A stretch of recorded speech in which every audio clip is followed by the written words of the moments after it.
With the exception of some virtual and e-sports, military sport has been on hold since early March. It's had a huge effect on sports at every level, particularly for elite athletes hoping for Olympic selection and representative teams for matches like the Army versus Navy game at Twickenham. What was difficult was we're all building up in our competitions, whether it was inter-services, UK Armed Forces level, we had the Corps, the regional sort of championships, even unit finals, all of those were building to a sort of crescendo. And of course we had to drop it. And so for all those people with all the preparation, the anticipation, very difficult. But I do think there's a general understanding of why we had to stop, and that has been helpful. The big question is, when will sport start again? That depends on advice from national governing bodies and other military requirements, with grassroots sport leading the way. At the request of the Army, we've been doing for the last couple of weeks really an estimate on what Army sport might be able to start first, based on the current social distancing requirements and national governing body advice. And these recommendations will be pushed up to Army headquarters within the next couple of weeks, either for their endorsement or rejection, really based on what the Army's appetite and capacity is to authorise the recommencement of sport. And the other layer on top of that, John, really is the critical overseas sports visits, which have really been pulled massively since the middle of March. We postponed 50 overseas sports visits so far out to the 30th of September.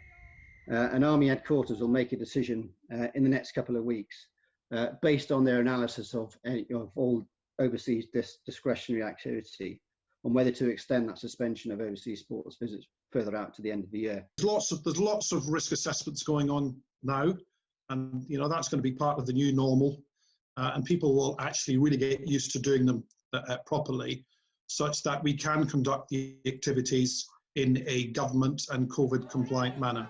We too are there to give the right advice to ensure that the sport and whatever activity people want to come up with, gets off on a safe manner. First return is likely to be at unit grassroots level or in sports that can easily cope with social distancing, like angling, golf and some water sports. It's about individual sports, and it's about looking and interrogating the sub-disciplines to see what can we do there. So cycling is a great example. Time trialling in cycling is one that lends itself to, as you say, in triathlon as well, where you can maintain the social distancing. So I think we are going to see the more individual disciplines early on, and then we'll build and also embrace different ways of doing business to build to more participation and closer sports. It's also clear the forces will lead the way back for many sports in the country. Don't underestimate the influence we also have within national governing bodies. We have influence in many of those areas. We have amazing talent in the armed forces, and really we just got to give them the scope to get going.